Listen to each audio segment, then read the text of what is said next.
General साहब नमस्कार, बहुत-बहुत स्वागत है आपका। नमस्कार मनविंदर। सर, पाकिस्तान में नई सरकार बनने जा रही है और लंदन से लौटे नवाज़ शरीफ की बजाय शहबाज को प्रधानमंत्री बनाया जा रहा है, जबकि आसिफ अली जरदारी राष्ट्रपति पद के लिए उम्मीदवार हैं। तो नवाज़ शरीफ की जगह शहबाज शरीफ का नाम क्यों आगे किया गया है?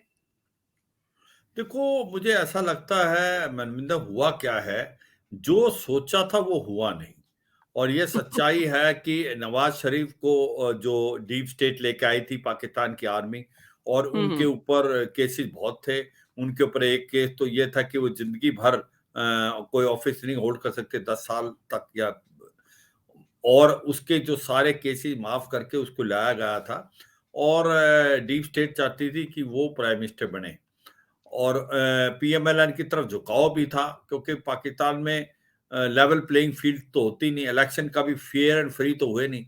एक 1970 में इलेक्शन फ्री एंड फेयर हुए थे, जहां हुँ, हुँ। अवामी लीग को मेजोरिटी मिली थी।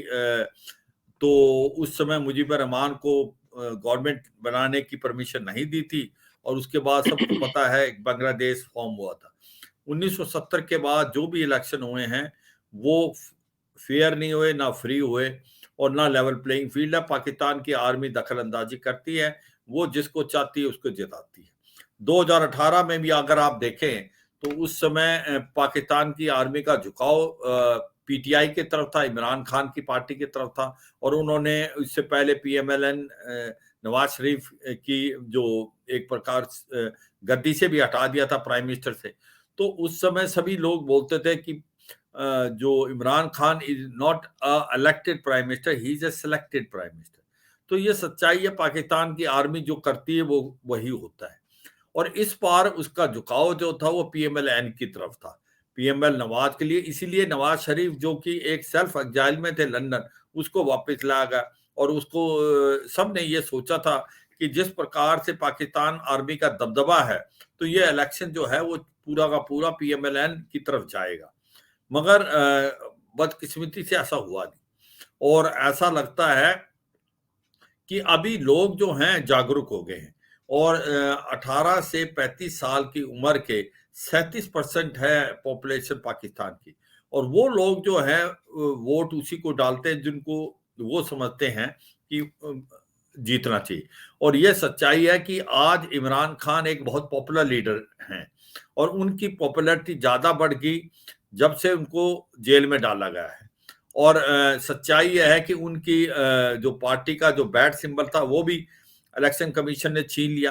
तो उसके पर फोर्स जो उसके कैंडिडेट थे वो as a independent candidate backed by PTI वो लड़े।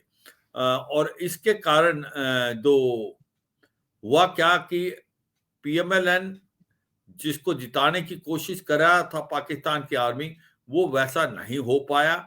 इसके बावजूद कि लेवल प्लेइंग फील्ड नहीं थी, और जो पीटीआई को बहुत नुकसान हो रहा था, मगर फिर भी 93 सीट जीत के जो इंडिपेंडेंट कैंडिडेट वो सबसे बड़ी पार्टी के रूप में उभरे। और उसके बाद पीएमएलएन 74 और 75 और चम्मन जो सीटें हैं पीपीपी की, और एमक्यूएम 17। अब हुआ क्या कि ये सारा का सारा जो गेम था पाकिस्तान आर्मी का वो बिल्कुल ही गड़बड़ हो गई। और इसको सच्चाई यह है कि एक जो रावलपिंडी का कमिश्नर लियाकत अली ठट्टर, उसने साफ सुथरे शब्दों में बोल दिया कि भी मैंने दखल अंदाजी की है, और मैंने 13 सीटें जो इंडिपेंडेंट कैंडिडेट जीत रहे थे उनको हरवाया है। मगर उसके बावजूद उसका थोड़े दिनों में उसका जो उसने गिल्ट माना था उसको बदलवा दिया पाकिस्तान की आर्मी ने, क्योंकि पाकिस्तान में तो कुछ भी हो सकता। तो कहने का मतलब यह है कि जो पाकिस्तान की आर्मी ने सोचा था कि पीएमएलएन बड़ी आराम से जीतेगी, वो ऐसा नहीं हुआ। एक हंग पार्लियामेंट है, एक फ्रैक्चर्ड मैंडेट है। और अभी जो है जोड़ तोड़ की जो ये बनी है गवर्नमेंट, जिसके अंदर पीएमएलएन और पीपीपी और एमक्यूएम हैं, क्योंकि 265 की जो सीटें उसमें से 133 पार करनी है। और वो तभी पार होती हैं 75, चमन और 17, जब ये तीनों मिल जाते हैं। क्योंकि जो उनकी 70 सीटें होती हैं वो होती 60 जो है रिजर्व वुमेन की और 10 है नॉन मुस्लिम की। वो इक्वल डिस्ट्रीब्यूट हो जाती है अपने प्रोपोर्शनेट पे, जितनी आपने 265 से जीती है। तो ऐसा अब ये गवर्नमेंट बनने वाली है जो एक माइनॉरिटी गवर्नमेंट होगी। अब इसमें क्या हुआ है कि पीपीपी जो है वो बहुत स्मार्ट गेम खेल रही है। जो पाकिस्तान पीपल पार्टी है, जो शहबाज को वो क्यों प्राइम मिनिस्टर बना रहे हैं, उसकी बात भी इसी के साथ लिंक है। जो आसिफ जरदारी है उसको बिलावल भुट्टो जो है वो प्रेसिडेंट बनवाना चाहते हैं। एक तो उन्होंने ये शर्त रखी थी, और दूसरी शर्त है कि 4 जो प्रोविंस है उसमें से 2 गवर्नर उनको मिलेगा, और जो चेयरमैन ऑफ सेनेट और स्पीकर ऑफ हाउस भी आपस में बांटेंगे। मगर वो इस गवर्नमेंट का अंदरून हिस्सा नहीं बनेगी, वो बाहर से सपोर्ट करेगी। इसका मतलब वो इशू बाय इशू बेसिस पे इसको सपोर्ट करेगी। कभी भी वो अपनी सपोर्ट हटा सकती है, गवर्नमेंट गिर सकती है। इसीलिए क्योंकि एक तो शहबाज शरीफ ने पहले इनके साथ जो पाकिस्तान डेमोक्रेटिक मूवमेंट थी वो गवर्नमेंट साथ चलाई थी, तो इसलिए वो सोचते हैं कि शहबाज शरीफ बेटर कर पाएगा जो नवाज शरीफ ने सोचा। और नवाज शरीफ का कद बहुत बड़ा है, उनको लगा कि यार ये तो गवर्नमेंट चलने वाली नहीं है, क्योंकि इसके अंदर तो बहुत इफ्स एंड बट हैं। पीपीपी कब आपको गिरा दे इसका कोई भरोसा नहीं।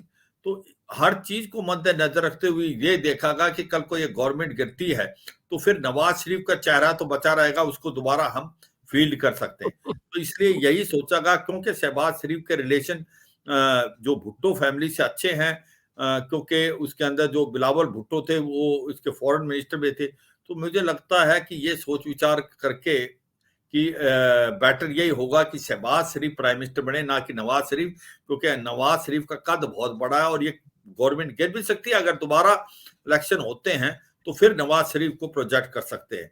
ये भी एक वजह है जिसके कारण ये किया गया है। मगर ये सच्चाई है, ये गवर्नमेंट बहुत अनस्टेबल होगी, पॉलिटिकली भी और इकोनॉमिकली भी, इसमें कोई शक नहीं। इनके बहुत बहुत बड़े चैलेंजेस हैं। इकोनॉमिक के जो चैलेंजेस हैं वो इतने बड़े हैं मनविंदर, अभी समझ नहीं सकते। इनके पास $86 बिलियन का कर्जा है, इनको $19 बिलियन तो इस जून तक देने हैं, और $4 बिलियन तो हर साल इंटरेस्ट देना है जो लोन लिया। उतना पैसा तो इनके पास है नहीं। अभी इनको $3 बिलियन का और चाहिए, जो कि ये गवर्नमेंट बनने के बाद करेगी। मगर जिस हालात में ये गवर्नमेंट है अनस्टेबल, तो इसको पैसा मिलना भी मुश्किल है, क्योंकि उसके लिए आपको रीस्ट्रक्चरिंग करनी पड़ेगी आपकी टैक्सेस बेसिस, और सब्सिडी रिड्यूस करनी पड़ेगी। जब सब्सिडी रिड्यूस करेंगे तो आप बहुत अनपॉपुलर होने के चांसेस हैं। तो ये भी एक बहुत बड़ा चुनौती है इस नई गवर्नमेंट के लिए। और दूसरा तो आपको पता है, मैंने इकोनॉमिक कंडीशन इतनी खराब है कि इनके जो इंपोर्ट बढ़ते जा रहे हैं, एक्सपोर्ट जो गिने चुने टेक्सटाइल इंडस्ट्री थी वो भी ठप हुई है, और इन्वेस्टमेंट आ नहीं रही। इन्फ्लेशन रेट 40% से ज्यादा है, रुपी 77% गिर गया एक साल में। आज करीब करीब $300 से ज्यादा है $1 के मुकाबले में। आटा, दाल और सबकी जो कीमतें स्काई रॉकेटिंग है। आटे की कीमत $350 से $400 है, खैबर पख्तूनख्वा में भी, बलूचिस्तान में भी, और पीओजी के।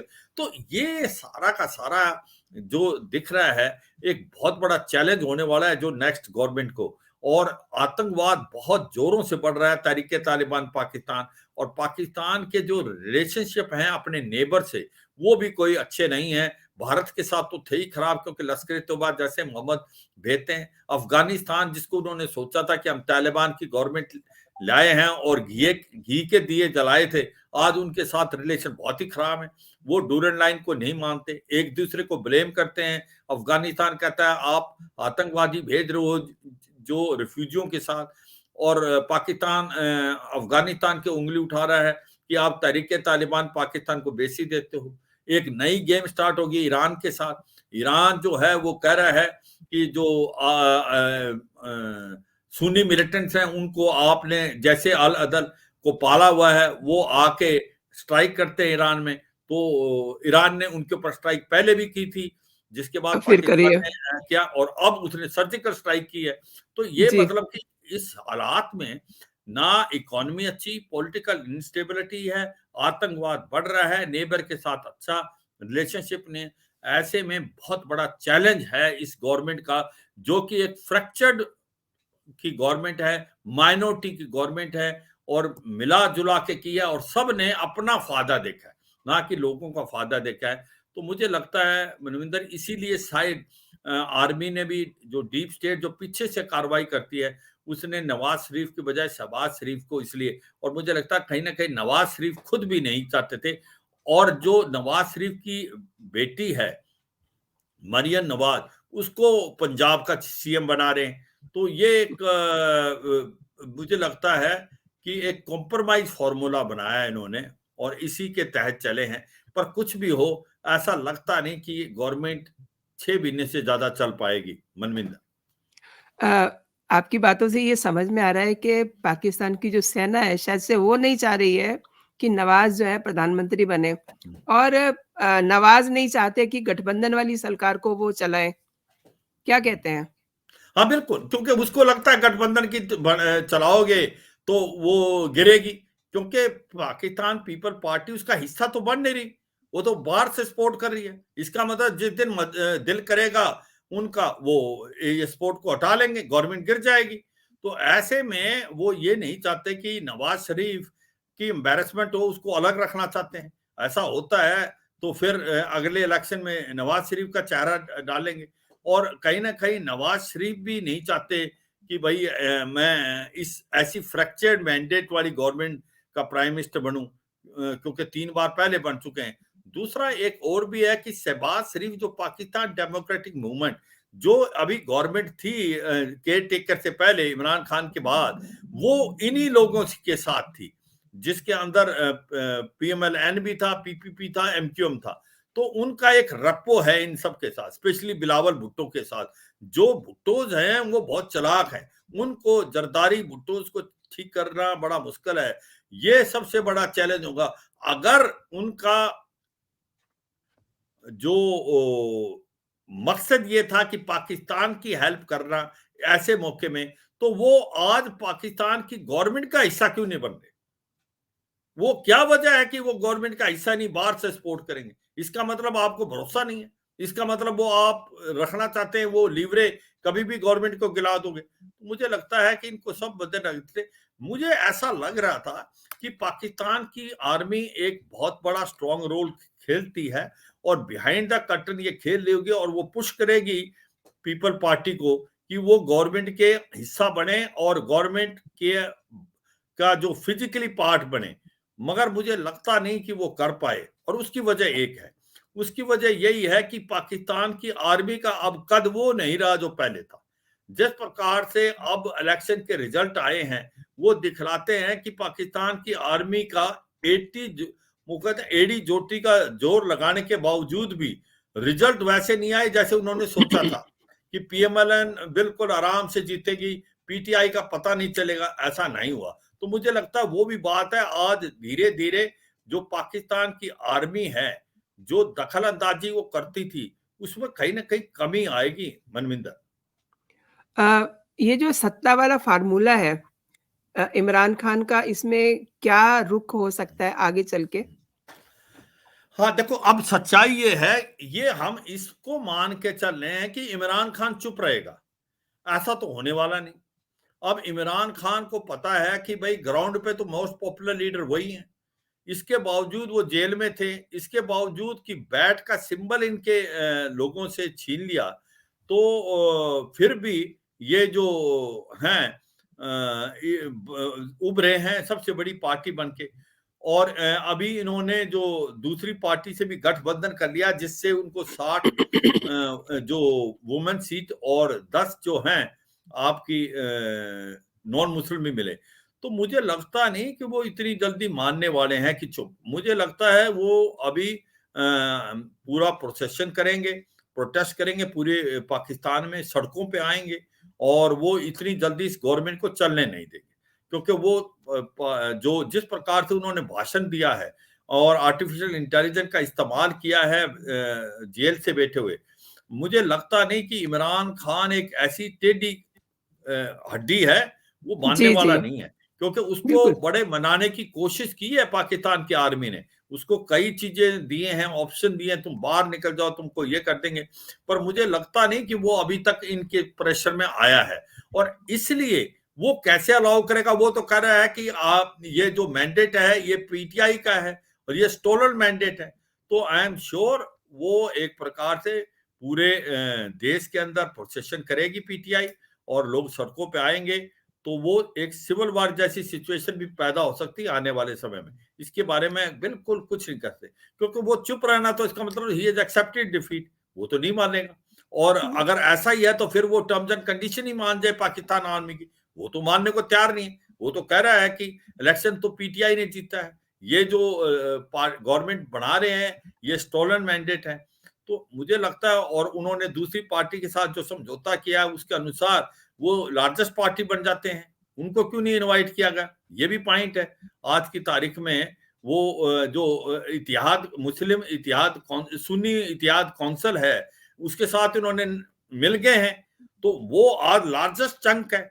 जब 93 उनके साथ मिल गए हैं तो वो सबसे बड़ी पार्टी होकी गई है सुन्नी इतिहाद काउंसिल, तो उसको क्यों नहीं बुलागा।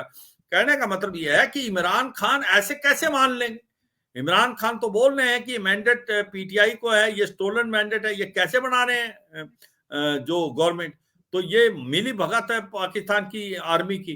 तो अगर ये गवर्नमेंट बन भी गई और बन तो रही अभी, ये चलेगी नहीं, वो इतनी जल्दी मानने वाला नहीं। और स्पेशली जब पाकिस्तान के अवाम पाकिस्तान तहरीक इंसाफ की तरफ है, इमरान खान की तरफ, और उसकी पॉपुलैरिटी बढ़ी है ना कि कम हुई है जेल जाने के बाद, ये भी एक समझना पड़ेगा। और जबकि फेयर एंड फ्री इलेक्शन नहीं थे, इसके बावजूद काउंटिंग में बहुत बड़ी गड़बड़ हुई है, उसके बावजूद भी इसने 93 सीट जीतना, इसका मतलब काबिले तारीफ है। अगर इलेक्शन फेयर एंड फ्री होते तो कम से कम 70-80 सीटें और जीती पाकिस्तान तहरीक इंसाफ। तो ये सच्चाई ये सबको पता है। एक चीज़ सर मैं आपसे समझना चाह रही हूँ कि पाकिस्तान में जो नई गठबंधन सरकार बनने जा रही है, इससे भारत की सियासत जो दोनों देशों के रिश्ते हैं, उन पे क्या फ़र्क पड़ेगा? मुझे लगता नहीं कोई खास फर्क पड़ेगा। उसकी वजह ये है, देखो पाकिस्तान की आर्मी वहां से लास्ट शॉट लेती है कि जो डिफेंस और फॉरेन अफेयर्स है वो पाकिस्तान की आर्मी डिक्टेट करती है। चाहे वहां नवाज शरीफ आया हो या शहबाज शरीफ आए या इमरान खान आए, भाषा तो वो वही बोलते जो पाकिस्तान की आर्मी चाहती है। और सच्चाई है, भारत और पाकिस्तान के अंदर जो मेन इशू है वो आतंकवाद का है। जब इनकी इतनी बुरी हालात है आज की तारीख में, इकोनॉमिकली पॉलिटिकली, फिर भी पाकिस्तान मान तो नहीं रहा, वो अभी भी आतंकवादी भेजने की कोशिश कर रहा है कश्मीर घाटी में। 10,000 के करीब लश्कर तोबा जैसे मोहम्मद के आतंकवादी पीओजे में बैठे हुए हैं और लॉन्च पैड में उनको तैयार करके भेजने की कोशिश हो रही है। वो अलग बात है कि अब कश्मीर घाटी में वो बढ़ नहीं सकते, हमारा काउंटर इन्फिल्ट्रेशन ग्रिड बड़ा पुख्ता है, तो अब वो रजौरी पुंछ की तरफ भेज रहे हैं। तो पाकिस्तान की आर्मी तो मानने वाली नहीं है, क्योंकि उसका वजूद ही एंटी इंडिया है। वो मैं बार बार आपको दूसरे पहले भी प्रोग्राम में बताया था कि एक छोटा देश बड़ी आर्मी, एक गरीब देश और रिच आर्मी, क्योंकि वो 1/7 हमारे से साइज है, 1/8 उसकी पॉपुलेशन है और 1/64 उसकी इकोनॉमी है। इसके बावजूद उसकी आर्मी 80% है भारत के। इतनी छोटा देश इतनी बड़ी आर्मी क्या करेगा। वो इसलिए एक अपना वजूद बना रखा है कि एक इमेजिनरी थ्रेट क्रिएट कर रखी भारत की तरफ से कि भारत कभी भी हमला कर सकता पाकिस्तान में, इसलिए बड़ी आर्मी चाहिए। और इसीलिए वो क्या करते हैं कि अपना वजूद बनाने के लिए वो कभी भी भारत के साथ रिलेशनशिप इंप्रूव नहीं करने देंगे। वो आतंकवाद का सहारा लेंगे, गुड और बैड टेररिस्ट वो करते रहे हैं। भारत और ईरान में वो टेररिस्ट भेजते हैं, लश्कर तोबा जैसे मोहम्मद यहाँ पर, सुन्नी मिलिटेंट ईरान में, और इसी प्रकार अफगानिस्तान में। तो मुझे लगता नहीं कि कोई खास फर्क होगा। और भारत ने एक मन बना लिया है, पाकिस्तान को आइसोलेट करो, पाकिस्तान से कोई बात करने की जरूरत नहीं, भारत को पाकिस्तान की जरूरत नहीं। भारत एक बहुत बड़ा देश है, भारत एक 5th लार्जेस्ट इकोनॉमी है, 3rd लार्जेस्ट इकोनॉमी बनने वाला है अगले 2-3 साल में, 4th लार्जेस्ट मिलिट्री पावर है। हमें क्या मतलब ऐसे देश जो आतंकवाद का साथ देता है। और हमने बड़े साफ सुथरे शब्दों में बोल दिया है कि जब तक आतंकवाद का साथ नहीं छोड़ेगा पाकिस्तान और क्रॉस बॉर्डर टेररिज्म बंद नहीं करेगा, पाकिस्तान से कोई बातचीत नहीं होगी भारत। और मुझे लगता नहीं, चाहे वो नवाज शरीफ आए या शहबाज शरीफ आए या इमरान खान आए या पाकिस्तान की आर्मी टेक ओवर करे, कोई फर्क पड़ने वाला है। इसलिए भारत ने तो अपनी जो पॉलिसी है वो बिल्कुल साफ सुथरे शब्दों में बता दी है। अब ball is in the court of Pakistan कि क्या वो आतंकवाद को नकल कसने को तैयार है, पर ग्राउंड सिचुएशन बोलते हैं, मुझे लगता नहीं पाकिस्तान ने कोई लेसन सीखा है। तो वो कहते हैं ना, कुत्ते की पूंछ 14 साल अगर आप सीधी करने की कोशिश करो, वो टेढ़ी की टेढ़ी रहती है, और यही हाल पाकिस्तान की डिप्लोमेसी का है। सर, एक चीज़ और आउट ऑफ द वे जाके आपसे पूछना चाह रही हूँ। शंभू बॉर्डर पे हमारे किसान, सो कॉल्ड किसान आई शुड से, बैठे हुए हैं और इनमें से आए दिन वो कुछ ऐसी बातें करते हैं कि आप इधर से अगर हमें नहीं रास्ता हमारा खोल रहे, तो हम पाकिस्तान की तरफ से जो है अपना रास्ता खोल लेते हैं। ऐसी बहुत सारी मतलब वीडियोज़ इस समय सोशल मीडिया पे फ्लोट हो रही हैं कि मतलब दिल्ली तो हमें बहुत दूर है, हमें दिल्ली नहीं जाने दे रहे हैं। लाहौर तो हमारे लिए 25 किलोमीटर है, दिल्ली तो हमारे लिए बहुत दूर है। सर, ऐसे जो वक्तव्य आ रहे हैं, क्या आप क्या बोलते हैं इस पे? देखो, ये बहुत अनफॉर्चुनेट है। ये एक बात समझनी पड़ेगी कि हाँ, कुछ डिमांड जेन्युइन है फार्मर्स की, और गवर्नमेंट भी बहुत सिंसियर है इनको रिजॉल्व करने की। गवर्नमेंट ने 4 बार मीटिंग कर ली है फार्मर्स के साथ, 5वीं मीटिंग करने को तैयार हैं। वो कोई ना कोई सॉल्यूशन निकालना चाहते हैं। और ये भी सच्चाई है कि जो एमएसपी दिया जा रहा है राइस और व्हीट पे, वो उसके कारण ये जो जमीन है उसका वाटर लेवल बहुत नीचे चला गया है। क्योंकि एमएसपी इसकी मिलती है तो हर कोई यही 2 चीजें बोता है, मगर ये बहुत नुकसान हुआ है। और इसलिए जो पल्सेज है, जिसकी अब गवर्नमेंट ने बोला है कि हम इनके अलावा मेज पल्स की भी वो देंगे आपको 5 साल की गारंटी, जो कि एमएसपी की, जिससे लोग दालों को बोना स्टार्ट करें, क्योंकि हम दाल को इंपोर्ट कर रहे हैं। तो मुझे लगता है कि भारत की गवर्नमेंट बहुत ही जेन्युइन ढंग से बातचीत करना चाहती है और इसका हल निकालना चाहती है। मगर दुख की बात यह है कि उसका हल अभी निकल नहीं पाया। और इसमें मैं यही कहता हूं बार बार, जब इतनी बड़ी प्रोटेस्ट होती है तो इसका कोई तरीका होता है कि आप आए और जिस प्रकार से यहाँ पर रामलीला ग्राउंड पे जगह मुकर्रर की है वहां पर बैठे, आप बसों में आए, आप अननेसेसरी प्रेशर डाल रहे हैं, ट्रैक्टर लेके, हैवी इक्विपमेंट और आपके प्लांट लेके, और आप एक प्रकार से गवर्नमेंट के ऊपर अनड्यू प्रेशर डाल रहे हैं। लोगों को बहुत असुविधा हो रही है। आप नेशनल हाईवे को ब्लॉक कर रहे हैं, आप दिल्ली को चोक कर रहे हैं, आप क्या मैसेज भेज रहे हैं वर्ल्ड में? दूसरा, जो सबसे बड़ा डर है, इसका इस्तेमाल आईएसआई क्यों नहीं उठाएगा? अगर आईएसआई इसको देख रहा है, वो कहता है ये तो सबसे अच्छी जगह है जहां पर आप कंफ्यूजन क्रिएट करो। Miscreant overground worker sleeper cell से ही कहीं ना कहीं कोई बम फुटवा देगा लोगों के साथ, और फिर बताया जाएगा पुलिस ने फायर किया। तो ये भी समझना, ये it is a recipe for disaster. ये हमें समझना चाहिए पाकिस्तान की इंटेंशन ठीक नहीं है, आईएसआई इसका इस्तेमाल करेगा। तो सोच समझ के बोलना चाहिए, जो भी है ये समझना चाहिए कि ये गवर्नमेंट बहुत ही सिंसियर है कोई ना कोई सोल्यूशन निकालने के लिए। ये कतई नहीं है कि इनकी डिमांड जो है जेन्युइन नहीं है, डिमांड जेन्युइन है, मगर इसका तरीका होना चाहिए, सोल्यूशन निकालने के लिए होना चाहिए। अगर आप ऐसी बात करेंगे तो इसका इस्तेमाल पाकिस्तान की आईएसआई करेगी, उसको तो बहुत ही मौका मिल रहा है। तो ये समझ आना चाहिए इनको कि ये नहीं है। और जो बातचीत की जाती है उसके ऊपर बैठे आप सोल्यूशन निकालें, ना कि ऐसे स्टेटमेंट पास करना कि पाकिस्तान नजदीक है। ये अनफॉर्चुनेट है, ये बिल्कुल नकारा करने चाहिए। और ये बिल्कुल साफ सुथरे शब्दों में है, गवर्नमेंट प्राइम मिनिस्टर मोदी की सॉर्ट आउट करना चाहती है इसको। वो चाहती है कि फार्मर्स को उनकी नंबर 1 प्रायोरिटी है, इसमें कोई शक नहीं, मगर कुछ गिव एंड टेक होगा। सब चीजें तो आपकी नहीं मानी जा सकती ना, आपको हर एक देना। और दूसरी बात, इसका तरीका है, बातचीत करें, कोई सोल्यूशन निकालें। मगर आप जिस तरीके से दिल्ली चलो वाला नारा लगा के पूरे दिल्ली को ब्लॉक कर रहे हो, एक प्रकार हाईजैक कर रहे हो पीस को, क्या मैसेज भेज रहे इंटरनेशनल कम्युनिटी को? क्या लोगों को बताया जा रहा है? आपका ग्रीस के प्राइम मिनिस्टर यहाँ पर आए हुए थे, उनको क्या लगेगा कि ये देश में क्या हो रहा है?